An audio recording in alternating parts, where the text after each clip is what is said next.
독일 황제가 이 제국을 침범하게 되었습니다. 그래서 그 성을 에워싸고 또 그 성을 이제 침략해서 무너뜨리기 위해서 오게 되었는데, 그 성에 이제 볼프라는 이 공작이 버티다 더 이상 버티지 못해서 항복을 하게 되었습니다. 자, 항복을 하게 되었는데, 이 항복을 하면서 이 독일 황제에게 한 가지 조건을 내걸었습니다. 항복 문서를 쓰긴 쓰는데 한 가지만 조건을 들어달라는 거였어요. 황제가 뭐냐 물었습니다. 그랬더니 이 볼프 공작이 하는 말이 여인들만 살려달라는 겁니다. 여인들, 여자들만 살려주면 좋겠다는 거예요. 그래서 여인들이 성문에 나갈 때 그 손에 들려있는 것은 다 허용해달라, 그런 조건이었습니다. 자, 그래서 이 황제가 들어보니까 뭐 별거 아니다라고 생각하고 조건을 수락해 주었습니다. 성문이 열렸어요. 성문이 열리고 여인들이 하나하나 나오기 시작했습니다. 그런데 황제가 그 모습을 보고 깜짝 놀라게 되었어요. 뭐냐? 그 손에 들려있는 것은 금과 은일 줄 알았는데 보화가 아니고 등에 남편이 엎여 있었던 거예요. 그리고 미혼모들은, 결혼을 하지 않은 여인들은 아버지를 업고 남동생을 업고 오빠를 업고 나오게 된 거예요. 그 모습을 보는 순간 황제가 눈물을 쏟았습니다. 자신들은 금과 은과 보석을 들고 나올 줄 알았는데 어떻게 저렇게 남편을 살리고자, 아버지를 살리고자 얻고 나올 수 있을까? 그런 마음이 들었던 거예요. 자, 그래서 그 모습에 감동을 받은 황제가 그 조약을 다시 바꾸었습니다. 더 좋은 조건으로 평화의 조약을 맺고, 그리고 그날은 승자와 패자가 없는 모두가 하나 되는 그런 귀한 시간이다라는 것을 확인하기 위해서 축제의 시간을 가지게 되었습니다. 자, 여러분, 이 이야기를 통해서 우리가 무엇을 교훈 삼을 수 있는가 한번 생각해 볼 필요가 있습니다. 자, 어떤 분들은 단순하게 생각하는 거예요.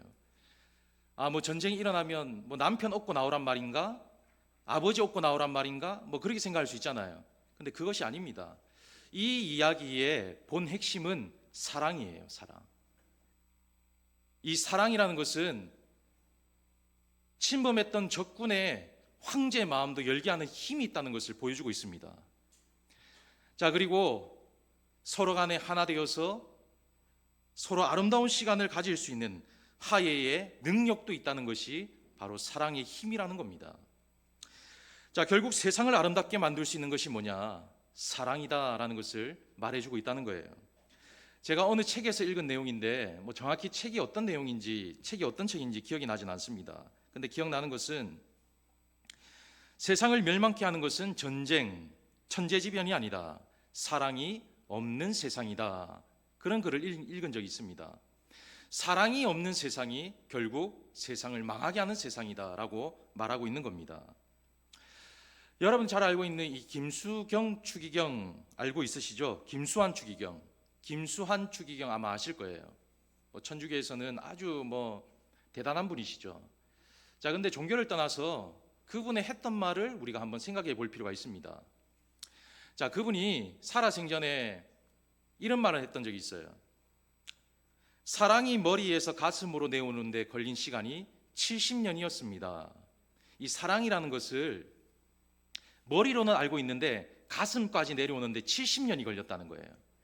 그만큼 사랑하고 살아가는 것이 쉽지 않았다. 그것을 말해주고 있는 겁니다.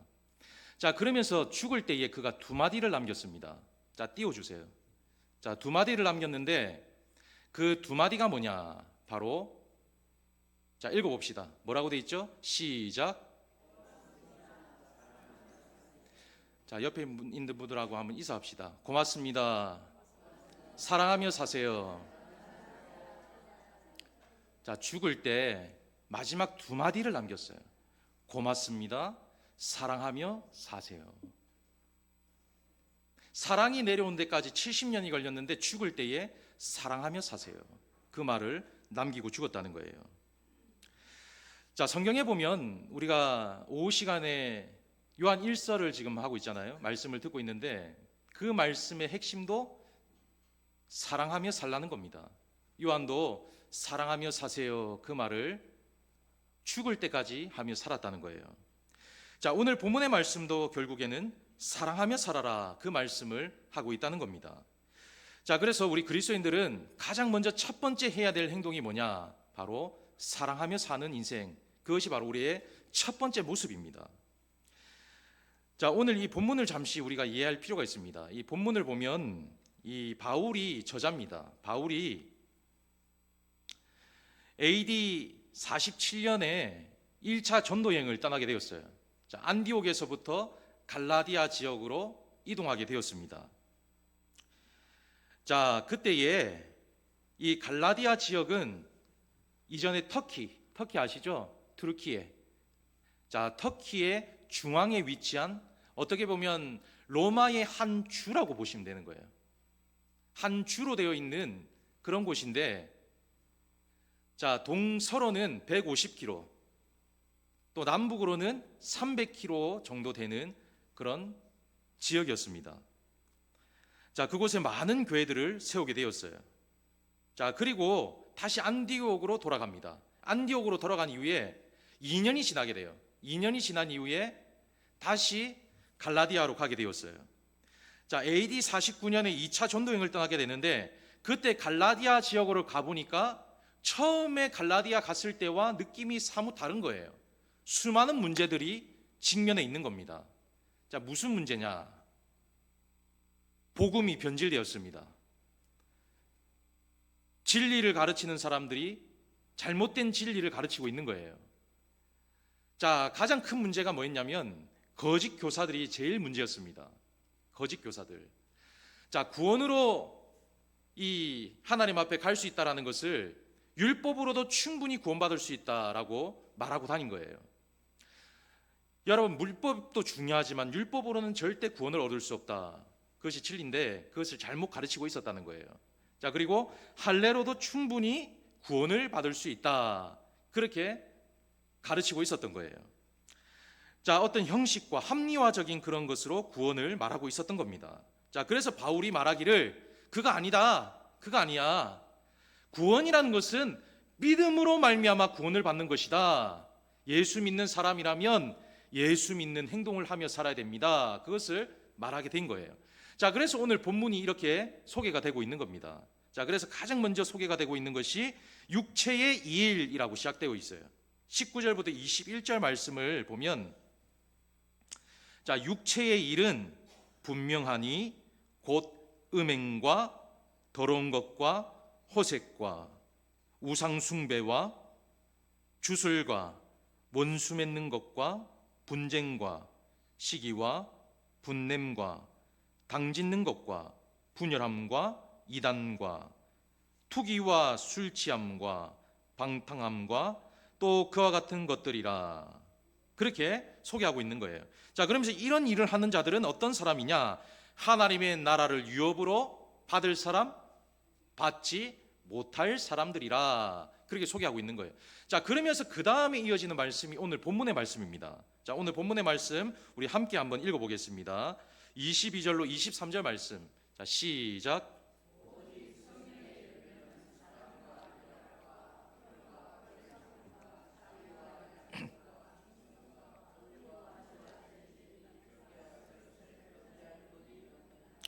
자, 예수 믿는 사람이라면 앞전에 육체의 일을 버리고 성령의 열매를 맺는 삶을 살아야 합니다. 그것을 말하고 있는 거예요. 자, 그러면서 가장 첫 번째 맺어야 될 열매가 뭐냐? 바로 사랑이다. 사랑을 말하고 있는 거예요. 사랑. 자, 말씀의 가장 중요한 핵심이 뭘까요? 하나님은 뭐라고 되어 있죠? 하나님은 사랑이시니라. 사랑. 자, 그런 것처럼 우리 그리스도인들이 가장 중요하게 여길 것이 뭐냐? 바로 사랑이라는 거예요. 사랑. 세상 사람들도 가장 중요하게 여기는 것, 우리 그리스도인들은 더 중요하게 여기며 살아가야 한다라는 것을 교훈 삼을 수가 있는 겁니다. 자, 그래서 오늘 이 시간에는 첫 번째로 9가지 열매 중에 사랑의 열매, 그 사랑의 열매를 맺기 위해서는 어떻게 하며 살아가야 되는지를 한번 살펴보고자 합니다. 자, 먼저 첫 번째는 내 안에서부터 삶으로 나타나며 살아가야 합니다. 자, 이전에 제가 어느 목사님께 들은 얘기인데, 목사님이 설교 시간에 이런 질문을 했다고 해요. 자, 구원받은 사람 있으시면 다 아멘 해보십시오, 이렇게 질문하신 거예요. 구원받았다라고 생각하시고 구원받았다고 확신하시는 분은 아멘 하십시오, 이렇게 얘기를 했다는 거예요. 근데 전 성도가 아멘 했다는 거예요. 자, 그런데 또다시 질문을 하나 던졌어요. 무슨 질문이냐? 자, 그러면 성령 받았다라고 생각하는 분 아멘 하십시오 라고 얘기했어요. 성령 받았다라고 생각하시는 분. 자, 그런데 구원받을 때는 다 아멘 하셨는데 성령 받았냐라는 질문을 던질 때에는 개 중에 몇 분만 아멘을 하셨다는 거예요. 자, 구원은 받았는데 왜 성령에는 자신이 없는가? 소심한가? 자, 우리는 이렇게 생각하는 거예요. 이 성령 받은 사람이라면 뭔가 다른 삶을 살아가는 사람이다, 그렇게 생각하는 경우가 많습니다. 영적으로 충만하고 말씀과 기도에 전무하고 헌신하고 봉사하고 예배 생활 잘하는 사람, 그런 사람이 성령 받은 사람이다라고 생각하고 살아갑니다. 자, 그런데 오늘 우리가 말씀을 통해서 중요하게 생각할 것은 진짜 성령 받은 사람은 누구냐? 내 속에 말씀이 충만하여 그 말씀이 내 삶으로 나타나는 사람, 삶으로 나타나는 사람, 그런 사람이 성령 충만한 사람이다라고 말할 수가 있는 겁니다. 자, 그러면서 내 삶으로 가장 먼저 나타나는 행동이 뭐냐? 사랑이라는 거예요. 사랑. 내가 성령 충만한 사람인가라는 것을 확인하기 위해서는 사랑이 있느냐, 사랑이 없느냐, 그것을 보면 된다는 거예요. 자, 그래서 오늘 본문 13절 말씀에도 자, 한번 읽어보겠습니다. 자, 13절, 오늘 본문 13절 한번 읽어보겠습니다. 자, 시작. 형제들아, 너희가 자유를 위하여 부르심을 입었으나 그러나 그 자유로 육체의 기회로 삼지 말고 오직 사랑으로 서로 종노릇하라. 자, 사랑에 종노릇하며 살아라. 종이란 게 뭘까요? 섬기는 삶의 기본이라는 거예요. 그것을 나타내며 살아라. 그것이 너희들의 행동이 첫 번째다, 그렇게 말하고 있는 겁니다. 여러분, 우리가 이 성경에 보면 아가페 사랑 들어보셨죠? 아가페 사랑. 자, 아가페가 뭐예요? 하나님의 사랑이죠. 아가페. 자, 이 아가페라는 단어를 그리스어로 해석하면 사심 없는 사랑이란 뜻을 가지고 있어요. 사심 없는 사랑. 자, 이 말이 무슨 말이냐? 사랑할 수 없는, 사랑할 가치가 없는 사람일지라도 사랑하는 사랑, 그렇게 뜻을 가지고 있어요. 자, 다시 말하면 이 아가페 사랑이라는 것은 가치 없는 나, 쓸모없는 나, 절대 사랑받을 수 없는 나, 그런 나를 사랑하셨다라고 말할 수가 있는 거예요. 자, 그러면 우리는 어떻게 살아야 되는가? 그래서 주님은 요한복음 15장 12절 말씀에 이렇게 말씀하고 있는 거예요. 자, 요한복음 15장 12절. 자, 한번 읽어보겠습니다. 시작.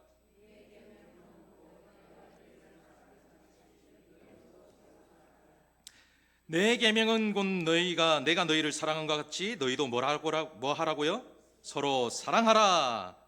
가치 없는 나를 사랑하신 것처럼 너희도 사랑을 나타내며 살아라. 그것을 말하고 있다는 거예요. 자, 그러면 사랑을 나타내는 삶이 뭔가? 사랑을 나타내는 삶이 뭔가? 어떤 삶이 사랑을 나타내는 삶인가? 여러분, 장기려 박사를 잘 아실 거예요. 자, 북한의 남침을 통해서 피난을 오셨다가 남한에 정착하시고 평생 가난하고 불쌍한 자들을 고치시면서 살았던 분. 자, 그분이 왜 존경을 받느냐? 바로 그리스도의 사랑을 나타냈기 때문이에요. 여러분, 이 장기라 박사는 원래 의과대학을 졸업하고 어떻게 보면 성공의 길이 보장된 삶이 있었습니다. 여러분, 백병원 들어보셨어요? 백병원? 뭐 서울에도 있고 부산에도 백병원이 있잖아요. 자, 백병원을 설립한 이 백인재 교수가 같이 연구하자 제안을 했던 적이 있어요. 성공이 보장된 길이었죠. 자, 그리고 대형병원, 교수직 제안이 많았습니다. 그럼에도 불구하고 다 거절했어요. 왜? 나는 가난한 사람, 어려운 사람, 그런 사람들 도와주며 살고 싶습니다 라고 그렇게 생각하고는 다 거절했던 거예요. 자, 그렇게 거절하고 그의 인생길은 늘 험난한 인생길이었어요. 자, 그는 월급을 받으면 늘 가난한 사람들에게 다 퍼주기 바빴어요. 그래서 이 월급을 받으면 늘 적자의 인생이었습니다. 자, 수술비가 없는 환자들에게 수술비를 대신 내주었어요. 치료비가 없는 환자를 보면 뒷문을 열어놓고 도망쳐라 그렇게 말해주기도 했어요. 내복 살 돈이 없는 사람을 만나면 내복을 사주는 거예요. 잘 먹지를 못하는 사람이 있으면 닭 2마리 값을 치료비에 얹어서 도로 주는 거예요. 그러니까 늘 인생이 적자인 거죠. 자, 그리고 더 대단한 것은 남침을 통해서 북에서 내려오셨잖아요. 근데 내려오면서 아내를 두고 오신 거예요. 사랑한 아내를. 자, 그래서 주변에서 박사님 재혼하세요. 재혼. 이제 괜찮아요. 재혼하세요. 이제 시간이 많이 흘렀잖아요. 재혼하셔도 될 때입니다 라고 얘기했어요. 근데 박사님이 말하기를 북쪽에 내 반쪽을 두고 왔는데 내가 어떻게 재혼을 합니까? 내 반쪽은 북쪽에 있습니다. 재혼을 못 한다는 거예요. 가감하게 거절했어요. 자, 한 번은 이산 가족이 상봉하는 날이 잡힌 적이 있어요. 자, 옛날에 우리 이산 가족 상봉 TV에 많이 반영이 됐잖아요. 자, 그때에 이산 가족을 만날 수 있는 좋은 기회가 생겼습니다. 이 선한 일을 많이 하시니까 정부에서 특권을 준 거예요. 자, 근데 박사님이 거절했어요. 형평성이 어긋납니다. 왜 나라고 그런 특권을 받아야 됩니까? 나는 그거 못 받습니다. 여러분, 사랑하는 아내를 만날 수 있는 좋은 기회예요. 근데 그것을 거절했다는 거예요. 그리고는 이렇게 말한 거예요.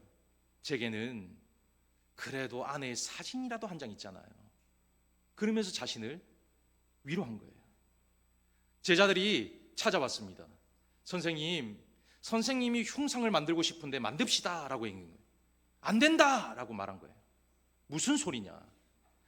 자, 그리고 이제 은퇴를 하게 되었어요. 은퇴를 하고 난 이후에 그의 재산을 보니까 집도 한 칸 없는 거예요. 그래서 자신이 근무했던 복음병원 옥탑방에서 생활하게 돼요. 죽기 전에 그의 통장에는 1,000만 원이 닿았습니다. 1,000만 원이 닿았는데 그 1,000만 원을 자신을 간병했던 간병인에게 주었어요. 그리고 떠날 때는 빈손으로 떠났습니다. 자, 그리고 죽기까지 그가 가난하고 힘들고 어려운 사람, 그리고 병든 사람을 위해서 헌신하고 또 헌신하고 고치면서 그렇게 살다 죽음을 맞이했다는 거예요. 여러분, 사랑이라는 것은 이런 거라는 거예요. 그리스도의 사랑이라는 것은 늘 우리의 삶에서 나타나는 것이 사랑이다. 내 인생이 아무리 잘났다 할지라도 내 삶에서 나타내지 못하는 것은 사랑일 수가 없다는 거예요. 그래서 우리 그리스도인들은 가장 먼저 예수 그리스도의 사랑을 나타내며 살아가는 인생이 되어야 한다. 우리는 그것을 다시 한번 기억하고 살아가야 됩니다. 자, 그래서 오늘 이 시간 우리는 그 성령의 사람으로서 하나님의 사랑을 나타내며 살아갈 수 있는 축복된 삶을 살아가는 복된 인생이 되기를 주의 이름으로 축원합니다. 자, 두 번째는 긍휼의 삶을 나타내고 살아야 된다는 거예요. 자, 라이너 마리아 릴케라는 분이 이런 말을 했습니다. 한 사람이 또 다른 사람을 사랑한다는 것은 그것은 아마도 우리 인간에게 주어진 가장 어려운 마지막 시험이다. 여러분, 이 인생 수업이라는 책에 보면 갖가지 수업을 받는다라고 표현되어 있어요. 우리 인생이. 자, 우리 인생은 갖가지 많은 수업들이 있다는 거예요. 용서하는 수업, 그 다음에 사랑하는 수업, 헌신하는 수업, 이해하는 수업, 다 갖가지 수업들이 있다는 거예요. 자, 근데 가장 어려운 수업, 시험이 뭐냐? 바로 긍휼히 여기며 살아가는 인생. 긍휼을 여기며 사는 것이 가장 어려운 숙제라는 거예요. 여러분, 원수를 사랑한다. 원수. 내가 정말 미운 사람이 있어요. 그 사람을 사랑한다. 내가 정말 보기 싫은 사람이 있습니다. 그 사람을 사랑한다. 정말 어렵다는 거예요. 그것이 우리 인생이 가장 큰 숙제라는 거예요. 자, 그러나 오늘 말씀을 통해서 하나님을 믿는 그 사랑을 받은 사람의 확신은 바로 사랑을 나타내고 긍휼히 여기며 사는 사람이다라고 말할 수 있다는 거예요. 자, 예수님은 우리를 위해서 긍휼을 보여주셨습니다. 예수님은 제자들에게 발도 씻겨주셨어요. 자신을 죽일 줄 알지만, 자신을 팔 줄 알지만, 자신을 버릴 줄 알지만 발도 씻어주셨어요. 그리고 그들을 위해 기도해 주셨다는 거예요. 그리고 자신을 위해서 창을 던지고 자신에게 십자가를 지운 사람들도 긍휼히 여겨주셨다는 거예요. 자, 그래서 우리 예수 믿는 사람이라면 첫 계명이 하나님의 그 사랑을 실천하고 긍휼히 여기며 살아가는 것이 우리의 삶이 되어야 한다. 그것을 말할 수가 있다는 겁니다. 자, 그 대표적인 인물이 바로 말씀에 나오는 요셉이에요. 여러분, 요셉이라는 사람은 형들의 미움을 사서 애굽 노예로 팔려가잖아요. 자, 팔려갔습니다. 자, 그리고 우여곡절 끝에 총리가 되었어요. 자, 총리가 된 이후에 형들을 만나게 되었습니다. 자, 흉년이 들어가지고 형들이 애굽에 곡식을 사러 오게 된 거예요. 자, 그때의 동생 요셉이 형들을 알아보게 되었습니다.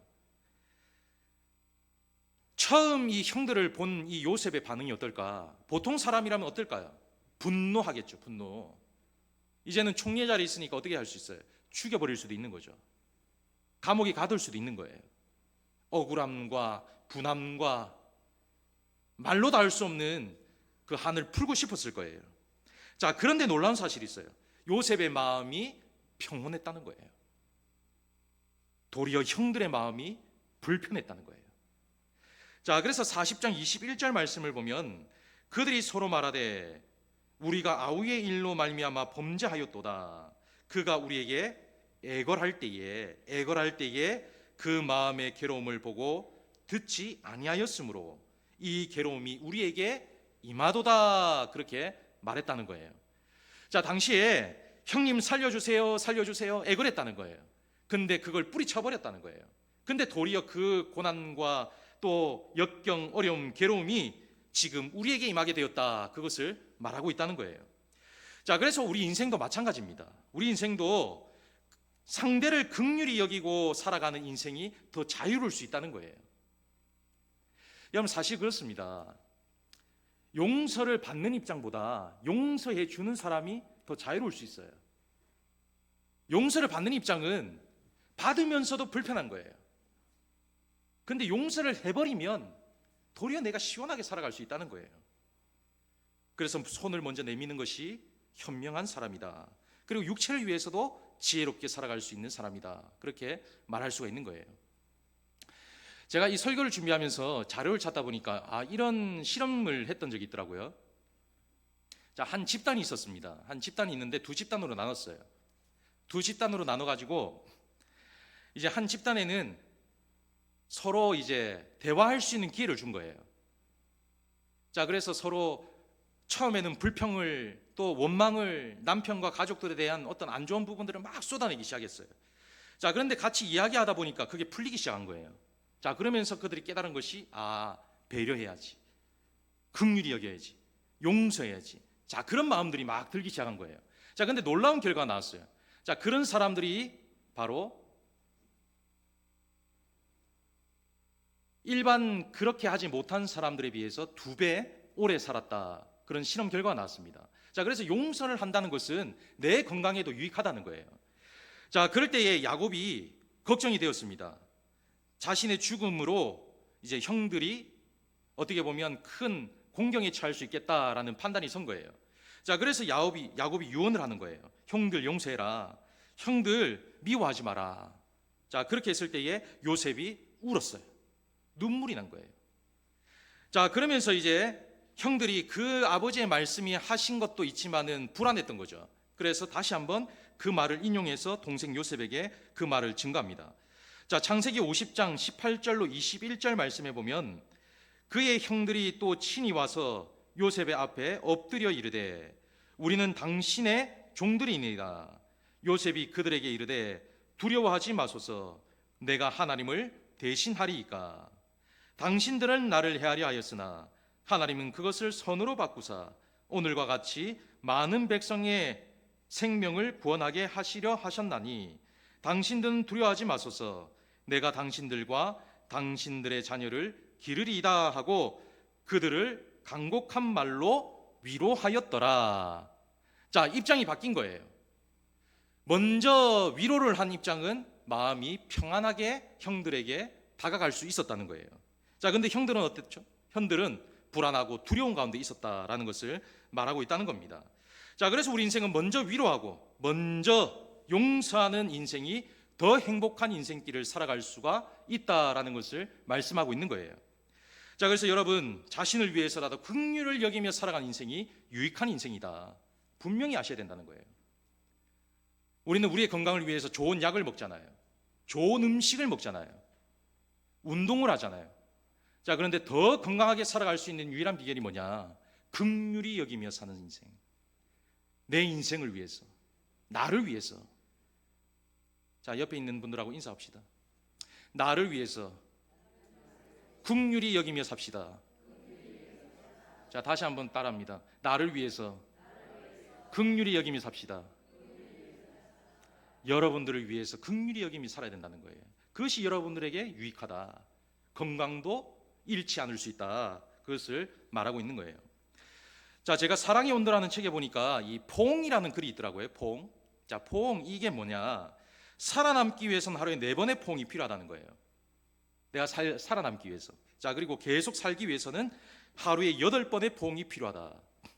그리고 성장하기 위해서는 12번의 포옹이 필요하다. 그렇게 돼 있는 거예요. 자, 그래서 제가 구글 사전에 포옹이 뭔가 뜻을 찾아봤어요. 그랬더니 이렇게 적혀 있는 거예요. 다른 사람을 아량으로 너그럽게 품어주는 것. 너그럽게 품어주는 것. 그것이 포옹이라는 거예요. 자, 그래서 우리는 이 포옹도 많이 할 수 있어야 된다는 거예요. 포옹. 그것이 바로 긍휼의 삶이라는 거예요. 긍휼. 내가 먼저 포옹하고, 내가 먼저 안아주고, 내가 먼저 긍휼히 여기면서 손잡아주는 것. 그것이 바로 포옹의 뜻이라는 거예요. 그것이 바로 우리의 삶이 되어야 한다는 거예요. 자, 링컨은 이런 말을 했습니다. 죽여 없앤다는 말은 사람을 진짜 죽이라는 의미가 아니고 사랑으로 녹여 친구로 만들라는 의미다. 그렇게 말했어요. 죽이고 싶은 사람이 있어도 진짜 죽이는 것이 아니라 그럴 때에 그 사람을 친구로 만들 수 있는 유일한 길이다. 그렇게 말하고 있는 거예요. 자, 말씀에도 주님은 마태복음 18장 22절 말씀에 자, 한번 읽어보겠습니다. 자, 같이 읽습니다. 시작.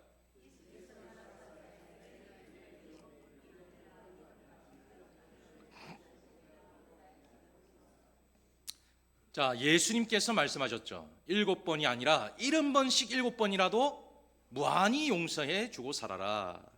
긍휼히 여기며 살아라. 자, 골로새서 3장 13절 말씀에도 자, 같이 읽습니다. 시작.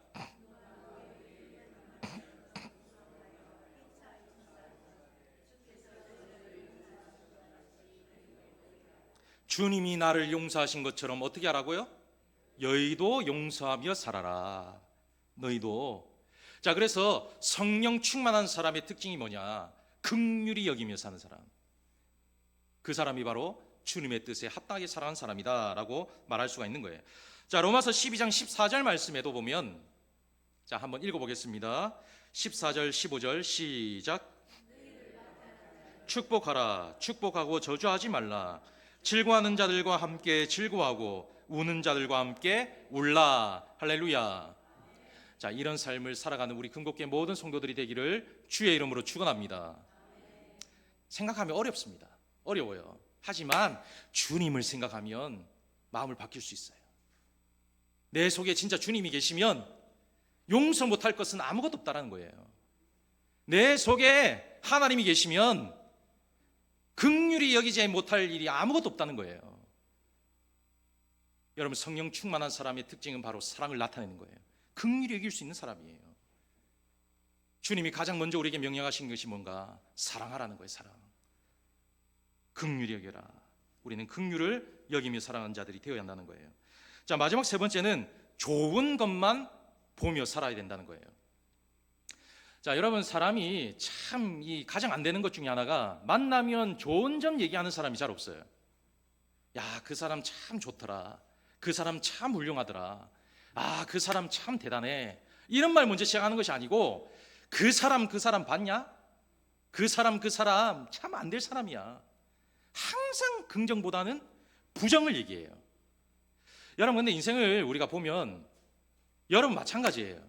여러분 장점만 있는 사람이 있습니까? 장점만 있어요? 저는 이 시찰내에 우리 목사님들 중에 저를 만나면 항상 칭찬해 주시는 분이 있어요. 아, 기분이 좋아요. 물론 그게 아닌데 참 과해서 이렇게 생각을 하시는데, 아이고, 이 목사님 보면 참 기분이 좋아요. 이 목사님 만나면 에너지를 얻어요. 막 이런 목사님이 계세요. 빈말이라도 기분이 너무 좋은 거예요. 아, 내가 뭐라고. 한 10살은 젊은데 그렇게 봐주시는 거예요. 칭찬은 고래도 춤추게 한다잖아요. 장점을 보면 우리 인생이 즐거울 수가 있어요. 근데 늘 단점을 보는 거예요. 안 되는 것, 싫은 것, 불필요한 것, 그것을 보니까 늘 내 인생이 망가지며 살아간다는 거예요. 자, 그런데 우리는 우리 인생을 보면 장점만 있는 인생은 아무도 없습니다. 다 우리도 단점이 있어요. 내가 단점이 있으면 상대방도 단점이 있고, 상대방이 단점이 있으면 나도 단점이 있는 거예요. 자, 남들이 나의 단점을 얘기하면 나도 그 단점을 얘기할 수 있다는 거예요. 하지만 내가 다른 사람들에게 장점을 얘기해 주면 다른 사람들도 나에게 장점을 얘기해 줄 수 있다는 거예요. 단점만 얘기하면 늘 단점만 나오는 거예요. 자, 근데 성경에 보면 장점, 좋은 것만 얘기하는 그런 내용이 있어요. 자, 뭐냐? 자, 아가서에 보면 술람미 여인이 나옵니다. 자, 아가서 1장 5절에서 6절 말씀에 보면, 예루살렘 딸들아, 내가 비록 검으나 아름다우니 게달의 장막 같을지라도 솔로몬의 희장과도 같구나. 내가 햇볕에 쬐어서 거스름할지라도 흘겨보지 말 것은 내 어머니의 아들들이 나에게 노하여 포도원지기로 삼았음이라. 나의 포도원을 내가 지키지 못하였구나. 그렇게 말씀하는 내용이 있어요. 자, 여기 보면 이 아가서는 술람미 여인과 솔로몬의 사랑 이야기입니다. 자, 그런데 더 나아가 예수님과 교회, 또 하나님과 성도, 그런 사랑의 관계를 말하고 있는 거예요. 자, 근데 오늘 이 본문에 말하는 이 아가서의 내용은 술람미 여인이 등장합니다. 근데 술람미 여인은 아주 아름다운 여인이 아니에요. 아주 고운 여인이 아닙니다. 외모도 그렇고 환경도 그렇고 모두 실망스러워요. 개모스라에서 인생을 살았습니다.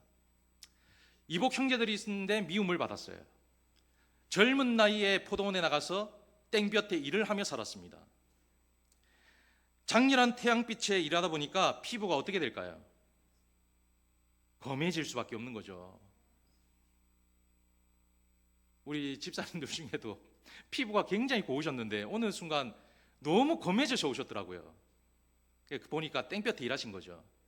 자, 근데 윤기도 없고 거슬리고 형편없는 그런 인물이었다는 거예요. 자, 그래서 오늘 본문에 보면 게달의 장막 같더라라고 말하고 있어요. 게달의 장막. 여러분, 게달의 장막이 뭐냐면 늙고 병든 염소 가죽을 의미하고 있습니다. 늙고 병든 염소 가죽. 뻣뻣한 거 있잖아요. 뻣뻣하고 쓸모없는, 아주 거친, 형편없는 그런 가죽을 말하고 있어요. 자, 객관적인 우리 눈으로 보면 절대 사랑에 빠질 수 없는 사람이에요. 절대 좋아할 수가 없는 사람입니다. 얼굴도 시꺼매요. 또 얼굴에 잡티도 많아요. 보통 사람을 우리가 대하면 얼굴을 먼저 보잖아요. 얼굴을 먼저 보는데 시꺼멓게 탔어요. 얼굴에 곰보가 투성이에요. 잡티가 투성이에요. 절대 예쁜 얼굴이 아니라는 거예요. 자, 그런데 반전이 있습니다. 솔로몬이 그런 여인을 사랑했다라고 말하고 있어요. 어떻게 그런 여인을 사랑할 수 있을까?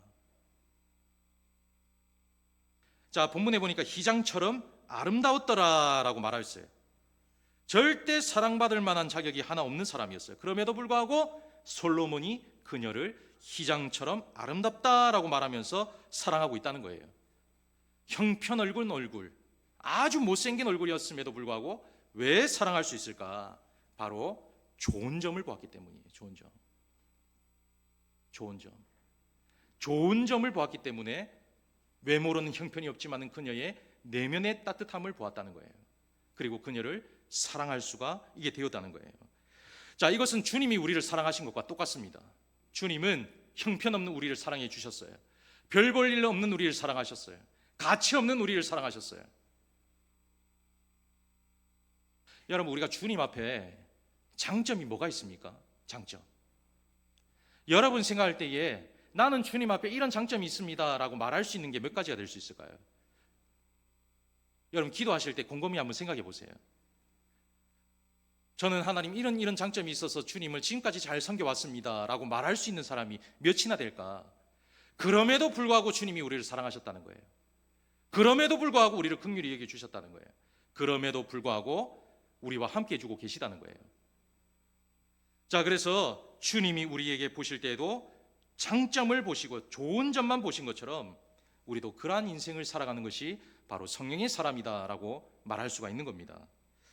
여러분, 우리는 비난보다 칭찬을 잘하며 살아가야 합니다. 좀 잘하면 잘한다, 감사하면 감사하다, 그런 말을 하며 살아가는 성도가 되어야 한다는 거예요. 당신은 장점이 참 많은 사람입니다. 당신은 참 예쁜 사람이에요. 당신은 정말 아름다운 사람이에요. 당신이 있어 행복합니다. 당신이 있어 우리 교회가 참 복을 받는 것 같아요. 그런 말을 많이 하는 성도가 바로 좋은 점만 보고 성령의 마음으로 살아가는 사람이다, 그렇게 말할 수가 있는 거예요. 여러분, 성령의 사람이라는 것은 별게 아닙니다. 그냥 주님의 말씀에 그 사랑을 나타내면 되는 거예요. 조금 부족한 사람이 있으면 긍휼히 여겨주면 되는 거예요. 그리고 단점보다는 장점을 봐주면 된다는 거예요. 그러면 나는 성령의 사람이다 라고 말할 수가 있는 거예요. 방언을 하고 말씀을 많이 알고 52주 절대 결석하지 않고 헌금 생활 잘한다 할지라도 그 속에 사랑이 없으면 율법과도 같은 삶을 살아가고 있는 거예요. 하지만 성령의 사람은 그 속에 사랑이 있는 사람, 사랑이 넘치는 사람, 그런 사람이 성령의 사람이다, 그렇게 말할 수가 있는 거예요. 자, 제가 마지막으로 이 사랑의 온도의 책에 보니까 이런 글귀가 있더라고요.